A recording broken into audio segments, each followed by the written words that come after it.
Okay, we're on the eve of the English first-class domestic season. This podcast will go out about 3 days before the start of the season. It doesn't feel particularly cricket weather at the moment. Nas, you've had a whistle-stop tour of Sri Lanka. You've had some warmth. You're back in Chelmsford now. How was your trip, first of all?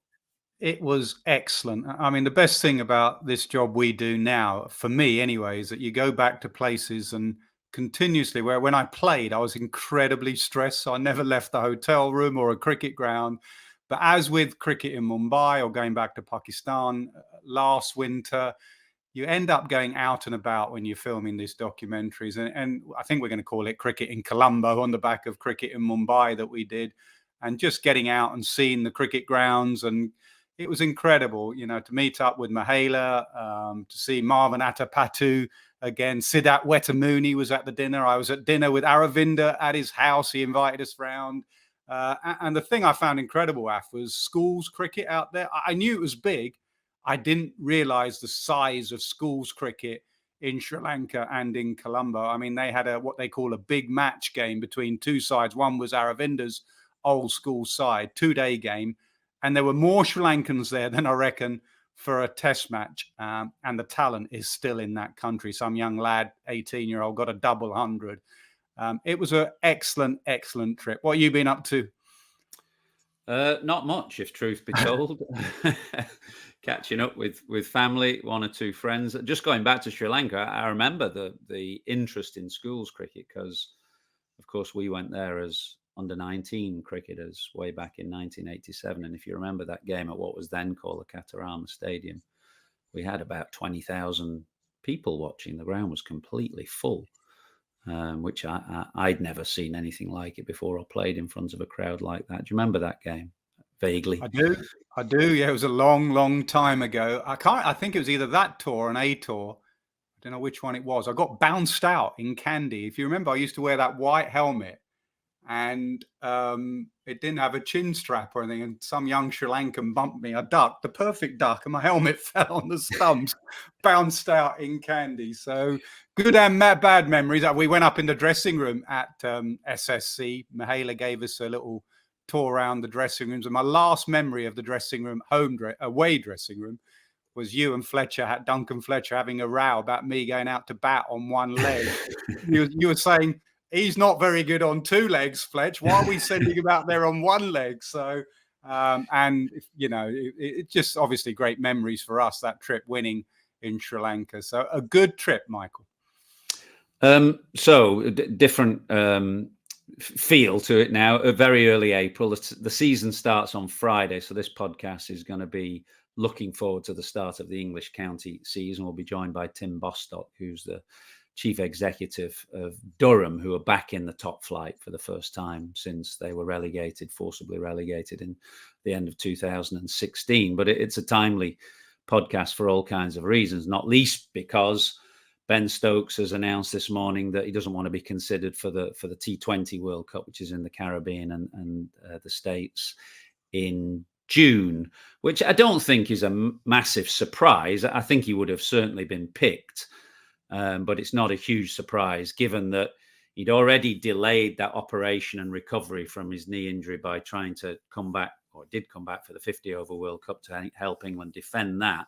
But that's meant that this recovery from his knee injury has been delayed, and he wants to get back to being an all-rounder in the test team, which would help balance the test team out for not just the 6 test matches this summer, but also a very important 2025 when England take on India at home and then Australia in the Ashes. So not a huge surprise, I wouldn't say, Nas. Yeah, not a huge surprise. A bit of a blow, really. You want your big game players. England had a very poor 50-over World Cup, and you feel that Rob Key and the selectors are going to change a little bit. And anyway, I felt it was like a bit of the end of an era for that great white ball side that Morgan built and Butler took over. And they are obviously defending champions of this one as well, as they were in the 50 overs. And you hope they'll make a better fist of it than they did in India. And Ben was the man there, 50 odd not out, saw him over the line. So big game, semi-final, final. You'd want someone like Stokes around, but I think he's made the right decision. He said, actually, it wasn't just for test match cricket. He wants to get his body right. He wants to be an all-rounder in all format cricket. He's not gone to the IPL. He's not in the World Cup, and he'll play county championship games for Durham. I think Durham have got 7 April, May. Obviously won't play in all of them. And then end of June, they've got a couple. Now, if he had stayed in the World T20 squad, he'd have to play May for England against Pakistan to get ready for that. And he wants to get more overs into his body, I'm guessing. Yeah, I mean, I would have said of all the 3 formats, the 20 over format, because the shortest format of the game, it's the one where players have a more limited chance to stamp their mark on the game, is the one that he's least valuable for England in. So you've got Test cricket, 50 over cricket, and T20 cricket. If you said what's the format that you can do without Ben Stokes, I'd say probably T20 cricket is that format. And like you, I feel England will start to inject some new blood into their limited over sides, both T20 and 50 over World Cup as well. The other thing I think is just the frequency of World Cups. I'm not sure it's an entirely brilliant thing for the game. I mean, the T20 World Cup is every 2 years now, and then you've got the 50 over World Cup every 4 years. I feel that the World Cup should be special events, kind of once every 4 year events, but it's not quite sure that having them every 2 years, which means that I was looking at, by the time 2030 comes around, England will have played in 9 World Cups in a dozen years, which, what do you think? It's a bit too much, isn't it? Too frequent. We'll be long gone by then, 2030. I'm just trying to get through to May in the first county championship game at the moment, I have to be honest. Yeah, it seems. And then you've got obviously the women as well, and they've got a lot of World Cups. Women are in Bangladesh, so it does seem a very regular thing. India, Pakistan, in New York, there's going to be some massive I'll be perfectly honest, I love a T20 World Cup. It is a short, sharp, quick tournament, Caribbean, and obviously America as well. But the Caribbean side of things, I hope they do it well. I know your affiliation with the Caribbean. I really hope they do it well. I think they will. Their side look in a pretty good place as well. And there's so many sides that could win that thing. That's why I like it, actually. There are so many sides that could win that men's T20 World Cup. Right. Well, we're going to turn our attentions to the English first-class domestic summer, which gets underway on Friday across the country. Durham are playing Hampshire, I think, at the Riverside. And Ben Stokes' news this morning that he's not going to be available for England in the T20 World Cup. It's a very good time to welcome Tim Bostock, who's the CEO up at Durham. You've been CEO since 2018 or thereabouts, I think, Tim. Welcome, first of all. Cricket's not your principal responsibility there up at Durham, but I'm assuming you knew about the Stokes news before it was announced this morning. Well, yeah, he was in last week with Harv, having a meeting here. I think Marcus had got an inkling of it last week as well. And they've been discussing how much cricket he was going to play before the test matches. So, yeah, I had an inkling that there was something coming out. And how much are you expecting to see him? Because obviously, whilst this is a blow for England's World Cup defence, T20 World Cup defence, it's very good news for Durham, first of all, because presumably you'll see a reasonable amount of him in first-class cricket before the Test series later in the summer. Yeah, I think so. I mean, that's the indication. We haven't seen much of him for the last couple of years, but when I first came here, we saw quite a bit of him. In fact, we saw too much of him because I think he tried, when he'd broken his finger, he tried to come back and play then. And I think that's when everything was going horribly wrong, to be perfectly honest. So, but since then, we've not seen very much. And we see a lot of him around the ground. He's here all the time. He's always practicing and shooting commercials or whatever, however else he makes his cash in many different ways. So, yeah, no, I think, I don't know how many games, but I think it's going to be in line with the sort of, Joe Root 3-4, whatever that might be before the Test series starts. Anything's a bonus, to be perfectly honest, and especially, it indicates he's going to be bowling. I think that's what that's what he wants to get stuck into. So it'll be great. And how much of a boost generally is it for your club to have the England captain? I mean, you mentioned that you don't see that much of him. He's a centrally contracted player. It's very different from perhaps when myself and Nas played, when you would always go back and play for your county. But nevertheless, just having the England captain in and around the setup must be a huge boost to your club. Yeah, no, it is. I mean, Woody's the same. He's always here as well. So whilst they don't play that often, they're here a lot. And they've been here since they were 14, 15 years of age. So we've got players here now. I mean, they've got lifelong friends here. So it's not just the fact that he's a superstar and he's round the club. It's sort of this is his home. He's not played for anybody else, just the same as Woody. You say he doesn't play much, but when he did play, just as he took over the England captaincy, just before he set the tone for England in batting, there was a lot of footage coming out of Durham of him charging down the pitch and belting every county bowler out the ground. He almost set the tone for the way he wanted England to bat at Durham, didn't he? Or playing for Durham. Yeah, no, I mean, when he's out there practicing in the centre, it costs about 40 quid a pop because he keeps breaking all the seats because there's obviously nobody watching. So that's a sort of that's a cost that we need to bear. But you're right. I mean, I remember I was at Worcester actually. I was there for I don't watch a lot of away cricket, but I was at Worcester when he got his 160 odd in the morning session or whatever, and it's 17 sixes, etc., etc. So you could tell that change was in the offing with the way England were going to play. There's a chief exec talking, Ath, isn't it? The price of seats.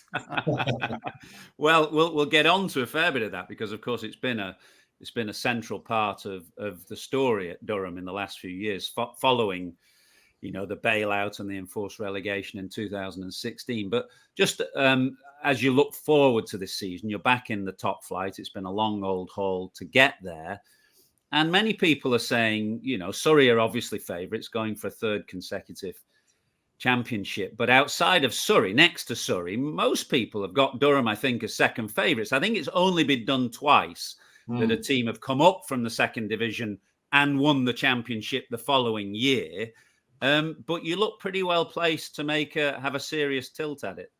Yeah, I think so. I mean, on paper, we've got an extremely strong squad. And from last year, we've obviously added Scotty Boland, Callum Parkinson, Colin Ackerman. I mean, they're high quality players and they're getting to most sides. So we think we had a pretty good squad last year, and the results in the second division sort of prove that because, we were a long way ahead of anybody else. And that's not being big headed. It's just a fact. It's not just the fact that we won it by 60 odd points, but the way we played as well. So if you plug in those three players and then you plug in the fact that 5 of the guys were away with the lines in the winter, picking up lots and lots of experience as well. And that's not obviously Wood and Stokes with the main squad. We've got to be confident that we're not just in there to survive. We've got to give it a good go. What about the finances? The difference between Division 2 and Division 1? I mean, in football, obviously, Championship, Premier League, it is massive in both directions. It could hurt you going up, and then you have to spend money to get players in. As a chief exec, what is the difference for you between Division 2 cricket and Division 1? It's not a lot, to be honest, Nas. A little bit in sponsorship, but more interest, obviously. A little bit on membership, but membership, without getting into a different sort of conversation, is not necessarily a growth industry in terms of Championship cricket. So the finances, it doesn't make a massive amount of difference. In fact, in many ways, players who play first division cricket, etc., maybe they expect bigger salaries, etc. I remember one chairman of a club in an area that I resided in before I went to Australia always said to me that, getting promoted was the worst thing that could happen because, they wouldn't the revenues would not sort of cover the costs, if you like, of playing first division cricket and the expectation of paying first division salaries. And there is a difference between the two. Can I take you back then? Because this is a good news story, Durham, obviously, from where the club were at the end of 2016. I mentioned that you joined 2018, a little bit after that. Yeah. But at the end of 2016, the club were effectively bailed out. The financial situation was a mess. I think the figures are, people talk about a £3.8 million bailout and then an enforced relegation, penalties across all formats. A cap on your salary cap, if you like, enforced, which meant that you lost a lot of good players. Just give us a sense of how fraught and difficult the situation was at the point that you joined in 2018. Well, I didn't know because I knew the club was in trouble, but you've got to bear in mind that Beefy was the one that persuaded me to come back to Durham, or come back to the UK from Australia over a couple of glasses of Pinot and Circular Quay. So had I known how bad it was, I probably would still be living in Sydney now. But of course, he didn't know how bad it was either, to be perfectly honest. And as you would know from knowing him pretty well, he's massively half full. And he said, listen, there's only upside in this. There's only upside. So now the reality is, he's been proved to be right, to be honest. But when I got here, we were in dire straits. I think we had £8,000 in our bank account and salaries to pay, and it was, and I think you mentioned the fact that we'd lost all of these players, and we'd lost Stoneman and Jennings and Plunkett and Onions and Borthwick and Coughlin. I mean, half your side really, and good players. So for us, really, it was more, well, for me, when I was looking at it, it was thinking, okay, well, I think I can sort the finances out.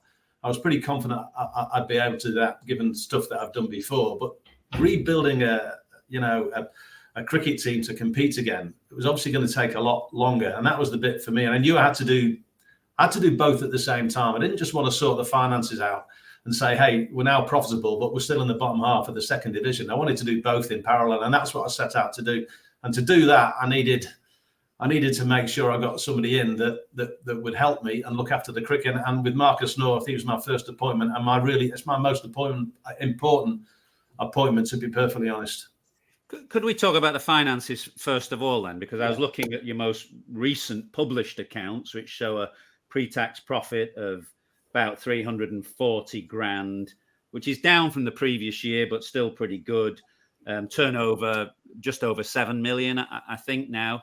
Just talk us through, maybe stage by stage, how the finances of the club were put on a more sure footing than they were.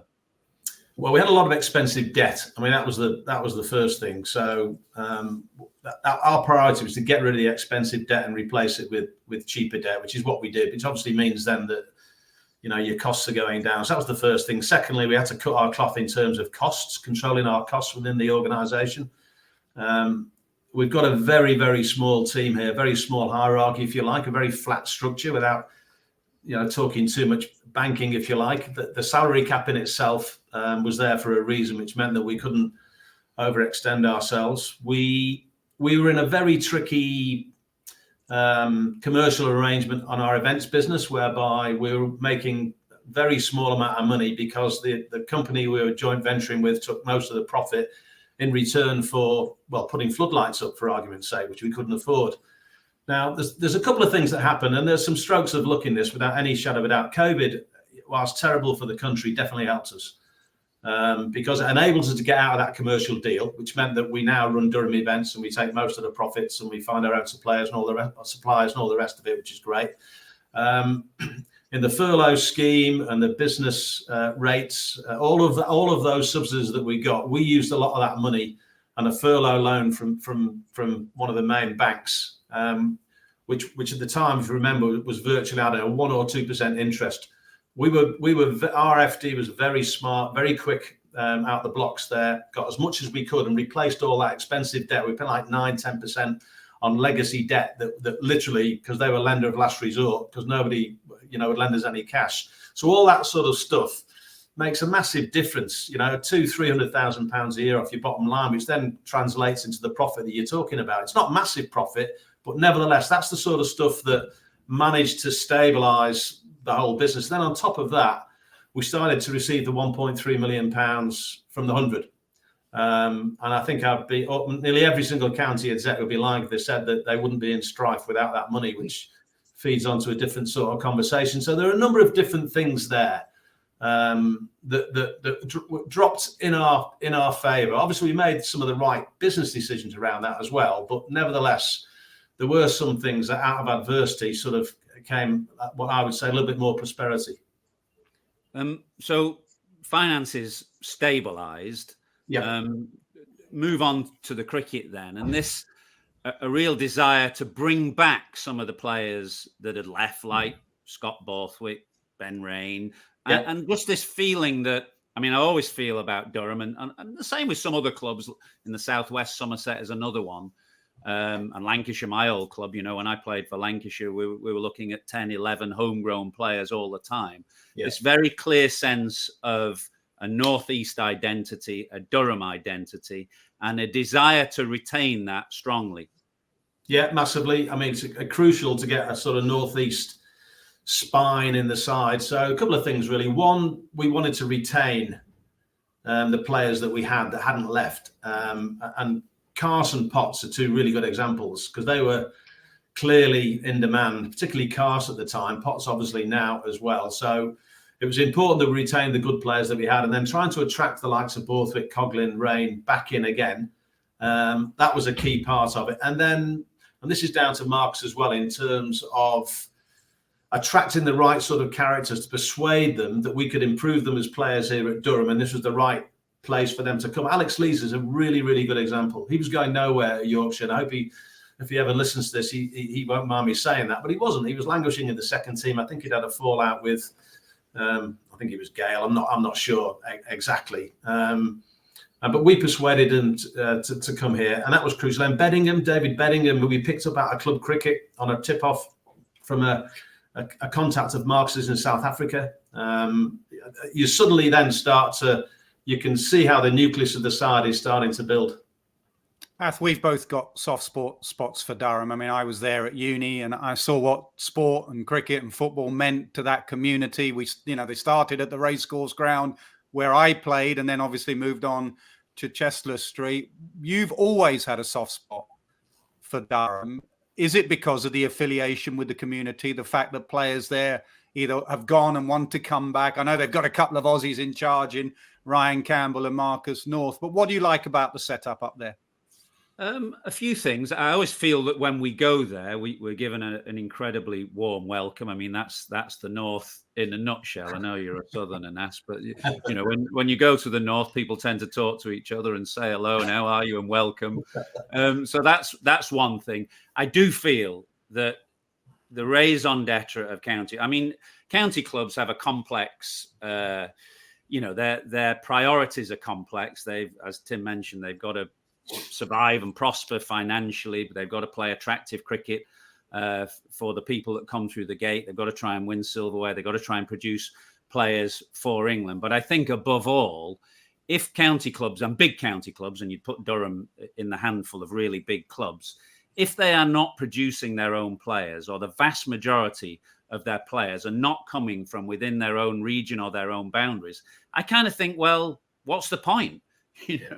If clubs are just hoovering up talent from elsewhere, from abroad, I understand why smaller clubs have to do that if you've not got strong club or school structure within your county boundary. But the big clubs that do have, they've got to be producing their own players. And I'd ask Tim, actually, it's a very interesting club that you have there because, lots of the clubs or county clubs from the south would have strong private school influx of players through the pipeline. I think Surrey we spoke to Alec last week. They're between 80 and 90% of players who come out of private schools, although many would go on scholarships and not necessarily of, wealthy background themselves. Yeah. But you're very different up in Durham, aren't you? You've got a very strong club culture and the vast majority of your players come from state schools through the club system and into your county side. Yeah, I mean that's it in a nutshell. That's the strength of the club, to be perfectly honest. You'll know from your days, living in Lancashire and playing in the Lancashire and Cheshire League and all the leagues in Lancashire, that's where the players came from. And it's even more exacerbated up here, to be perfectly honest. But the quality of club. I remember playing against the North Yorkshire South Durham League, Durham Senior League, back in 1979, 80, 81. And they were always regarded, along with the Birmingham League, as being the strongest club cricket in the country. And that's not taking anything away from the Lancashire League, because they were very reliant upon professionals and very high-profile professionals in the day, like Holding and Richards and these guys that played in those leagues. But for pure amateur quality club cricket, the Birmingham League and the Durham leagues, if you like, were always regarded as the strongest leagues. And that's still maintained, and that's when the coal mines were still in existence, all the rest of it. But that community spirit, it has still stayed the same. So last winter And last summer we had five. We had five in the England under-19 setup squad. We had 5 players, including the captain. So the captain, Ben McKinney, of the under-19s, and obviously we had Ben, captain of the the main side as well. So the pathway, if you like, we look at the strength of our 13s, 14s, 15s, 17s, etc. It is really, really strong because their heroes are Stokes and Wood, whereas Stokes and Wood heroes were Collingwood and Harmison. There's a generation apart, if you like, and because cricket has gone into a different stratosphere.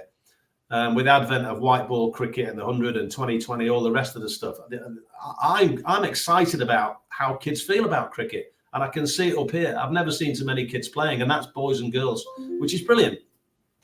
And you mentioned boys and girls there. I'm assuming Durham have put in, their bid to become one of the professional women's sides at your county, and you'd be hopeful, presumably, given where you are and the importance of that region, that you'll be given one or get one. Yeah, well, we hope so. I mean, listen, we went down to Lords along with 16 other counties. I mean, most of the counties are pitching for them, which is good news, obviously. But yeah, listen, we think what we achieved 30 years ago, and particularly in the last 20 years, from a standing start, if you like, we can replicate that with the women's cricket as well, because we've already got a track record of doing it, because we know how many girls are playing cricket up here. We know the growth is enormous for that particular sport. So there's no reason why we can't. I know we haven't had a professional team before, and we're up against Yorkshire effectively, if you like. Not sure they're going to give Yorkshire and Durham one. We'll see. It's a big call to deny Yorkshire, given how big their playing base is. But let's see what happens. I mean, you're right in what you say about demographics. I mean, it's not just, and it frustrates me sometimes with some of the comments about, well, what's up in the Northeast? Well, one is a hotbed of sport and all sport. That's the first. All the way up to Scotland and East Cumbria, which is where we picked up, Ben and a couple of our players from as well. There's about 8 million people there. And whilst I would never, ever, denigrate Wales for argument's sake, there's only just over 3 million people in Wales. So it frustrates me when Northeast is viewed as some sort of backwater. How much of a challenge do you have with the strength of football there? You mentioned that it's a hotbed of sport, which of course it is. Most people associate the Northeast in particular with an absolute passion for football. Are you able to feed off that, or is that more of a hurdle and a challenge than you would like? No, I think we feed off it, to be perfectly honest. It's an interesting sort of demographic up here in terms of sport. It's football and cricket in the Northeast. Okay, so there's not a lot of great golf in the Northeast. There are very few people who play tennis. Rugby union's not massively strong. Now, their sports traditionally, in other parts of the country, do take talented athletes away. It definitely seems to be football and cricket here. It's a bit more traditional, like you finish playing football, you start playing cricket. You finish playing cricket, you start playing football. You finish one season before you start the next. A bit like we used to do when we were kids. I see more of that here than elsewhere in the country. So I think cricket is definitely the #1 summer activity for the kids up here. You've mentioned the 100 a couple of times. You're obviously a fan because it polarizes opinion, that tournament. Yep. I'm just going to give you a quote you gave a few months ago talking about the 100. This is the silver bullet game changer for the game. Despite all the criticism, I'm yet to see another product 3 years on from startup that is thought to be worth 750 million. That money will sustain 18 counties, accelerate the growth of the women's game, and support recreational cricket. You are obviously a fan of that tournament and you want a side up there. Yeah, well, we do want a side, and I am a fan of it. And I'm glad you mentioned all the reasons why I'm a fan of it. Because I'm also a massive fan of Test cricket and red ball cricket.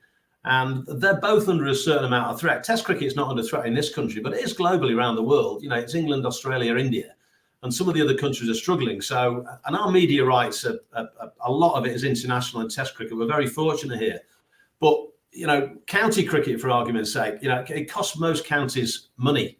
And therefore, to maintain a really vibrant first-class competition and the pathways and all the investment into the women's game, where's that money going to come from? That is the silver bullet, effectively, which is why the tournament was set up in the first place. And I know, a lot of discussions have been taking place, particularly in the last few days, around the blast, for argument's sake, and why couldn't we just recreate the blast? But you can't create a short form competition to be played within 4 weeks with 18 teams. It just doesn't work. Okay, you're not going to get the best players in the world coming to play. You're not even going to get our players in the world going to play either. And the TV, there's a very specific slot there where it's played, ostensibly the end of the football season, the start of the next football season. So, I know that it messes around with the schedule and the structure and all the rest of it. But ultimately, for the longer term future of the game, it's absolutely critical that we can't just rely on international TV media rights. We must have something else, and this is it. I'm glad you brought that up, really, because what you can't do with 18 clubs is sell bits of them off to private investment, particularly if you're a members club, which you are not, which is good news for you, given what you said a couple of were quoted as saying a couple of weeks ago. But I actually might just read that quote back to you. There's a new book out, and you're quoted as saying, "We're running a multi-million-pound professional sport, yet the long-term big decisions are made by a handful of," I don't want to call them activists because they'll get on their high horse, but they are effectively activists. "Of all the millions of people who watch cricket in an English summer, the whole structure is dictated to by what might only be about 10,000 people. And you've got chairmen threatened with removal if they don't do what a small handful of Luddites say. They're passionate Luddites, but they are Luddites." Now, you're talking about members here of county clubs. Now, but you finish by saying, "I just don't know how they think it will survive without radical change," which implies that you think the game is in an element of trouble right now, despite your evident enthusiasm a moment ago. Would that be right or not? Well, it will be in trouble without the added revenues that are going to come from the 100, for argument's sake. I just know from our own position, just the 1.3 million, never mind selling off the teams and the capital injection and ongoing media rights that all that will bring. But it will be hard for all 18 counties to survive. I know that, we've been in trouble. I know other counties are in trouble. So, whilst it might be seen as, the traditional county members, I'm choosing my words carefully because I'm certainly not going to use the word Luddite again, to be honest. So do you regret using that term? Because, the game, as NASA mentioned, there's lots of elements of the game that are quite divided or divisive at the moment. The traditional county members feel slightly under threat, that change is coming and quite radical change. And actually, language is quite important because I assume what everybody wants is to bring the whole game together and to move forward, prosperously in on and off the field. Yeah. No, listen, I do. It's an emotive word, and probably if I had my time again, I probably wouldn't use it. But I'll give you some context around, that conversation was had well over a year ago, and it was at a time when the Strauss HPR review, if you like, had been effectively blocked. I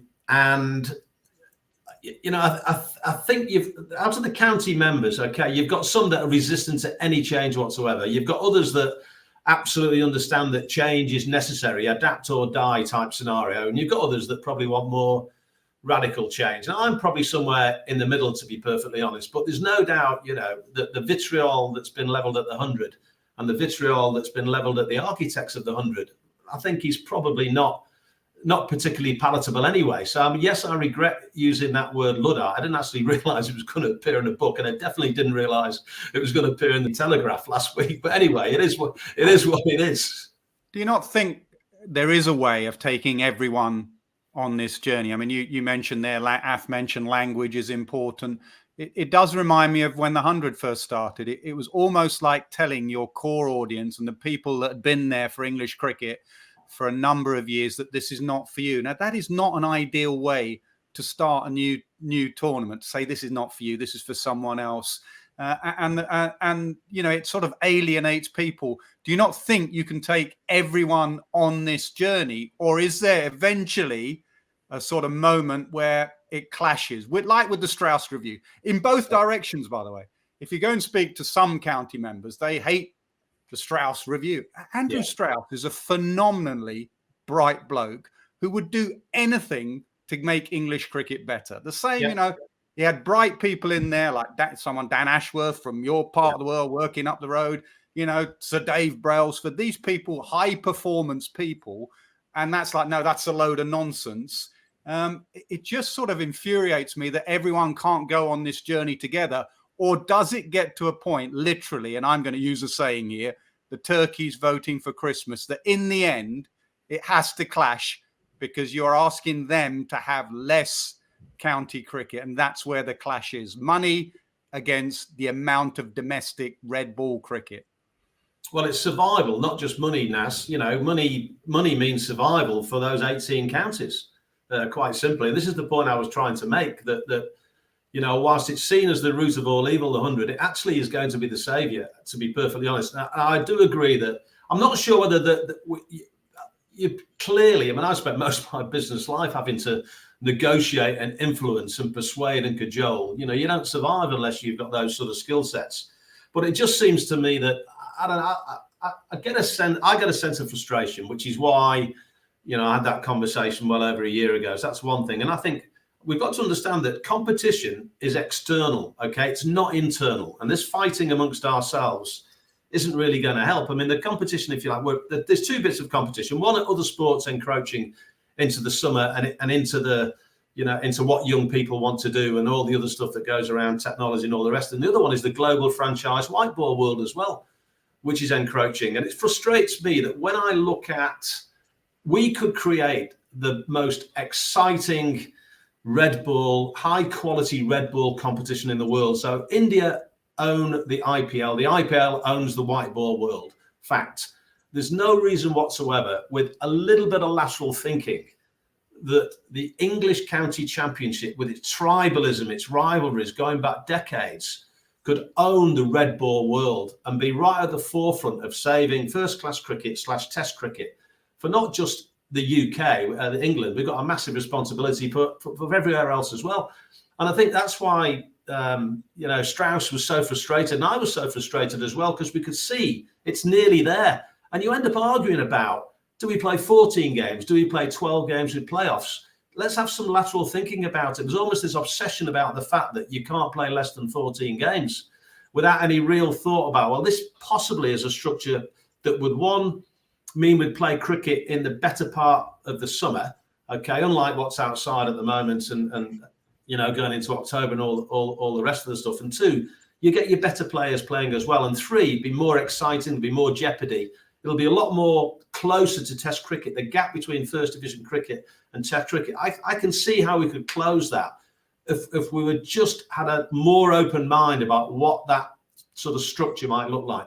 Just to go back, a final question about the 100, which you clearly want a franchise up there. There's a lot of conversations at the moment about the ECB are trying to get, agreement from the rest of the game and then hope to, start the firing gun on private investment and private equity into cricket by next year. But it seems unlikely that the tournament will expand before the end of the television deal, I think, which is 28 or thereabouts.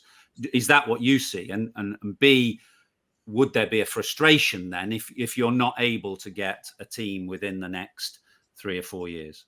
Yeah, well, I don't necessarily see that. If you read the actual wording, they said that expansion can happen before 2028 if circumstances. So, for argument's sake, and I've said this to both Richards, recently. I said if I come knocking on your door in the next 6 months, once the tender process is open for the 8, and I come knocking on your door and say, hey, we've got a very deep-pocketed investor that we think will create a lot of benefit for the whole of our region, and that's the amount they're prepared to pay. Why not have 9? Why wait to go from 8 to 10? Because you can still play the same amount of games. If you think about, they play 8 group games now, so play 9 and play each other once instead of having a sort of local derby, which doesn't really exist with franchises. So to answer your question more succinctly, we are very determined to attract an investor or investors that will mean the ECB can't turn us down. We want to be playing in it before 2028 because we think the region deserves a 100 team. Ath, it's a question for you, and I've said it a couple of times. I have an issue with two hotbeds of cricket in the country and sport. The Southwest, we had Manoj Badali on a few weeks ago talking about, he lives down in Devon, and that he'd love to see a franchise down there, and obviously Tim up in the Northeast. But some people say it's too big a move from 8 to 10. It changes everything. It changes the dynamic. It dilutes the product. You get too many games. It gets too long. Do you have an issue with 8 to 10? That's a very big question. As you know, behind the scenes, we've had lots of strong discussions around the 100 and the structure and the schedule, and there are no easy solutions. I think I made 3 predictions when the 100 came along. 1, that it would be successful. 2, that it would expand, because these things always expand, because administrators get greedy the moment something becomes successful, as they did in the Big Bash, and it expands and then dilutes.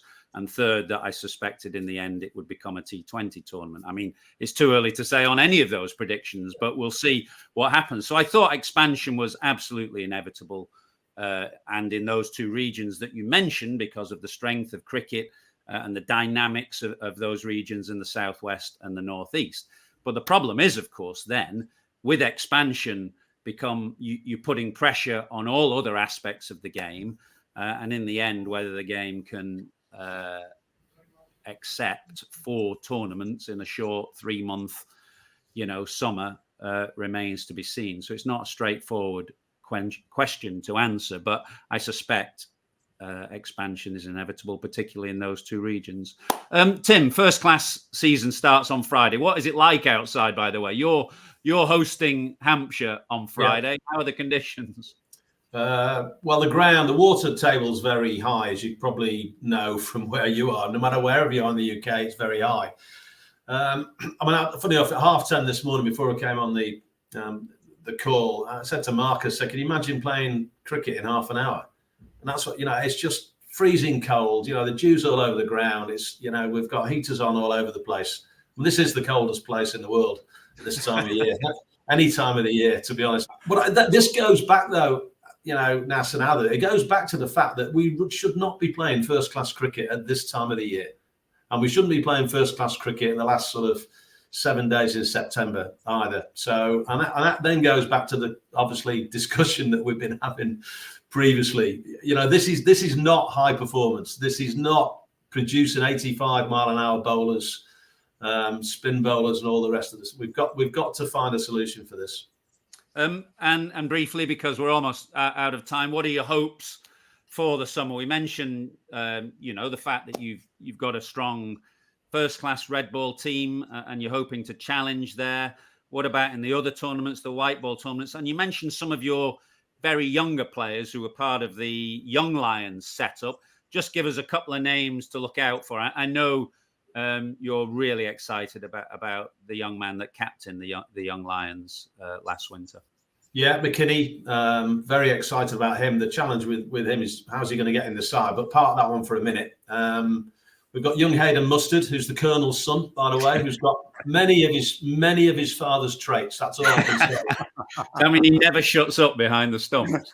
Well, yeah, I think he's going to be a better player than his dad, actually, which is a good, because Phil was a good player, but he's only 17, and we've got a big 6'8" bowler, Daniel Hogg, who I think will start to excite. And then obviously with our Lions, the likes of Ollie Robinson and Carson Potts, and Lees and Parkinson, they've got such a lot to play for this year, because they can probably all see that at some stage in the next 12 months, there's going to be a potential changing of the guard, and they'll have their eyes on, can I, get to that, the ultimate, which is an Ashes tour in Australia, and in 25, 26. So there's a massive amount to play for. Very, very, very excited. Well, we wish you well for the summer. Thanks for coming on. It's great to see the club thriving off the field, first of all. I know that, those financial challenges were significant back at the end of 2016. That's bled through to on-field success as well. You absolutely romped the second division championship last year, and lots of people think you're a good bet for the title this year. So we wish you well up there. Hope you have a good summer. And yeah, thanks for joining us. Thanks, guys. Thanks, others. Thanks, Nas.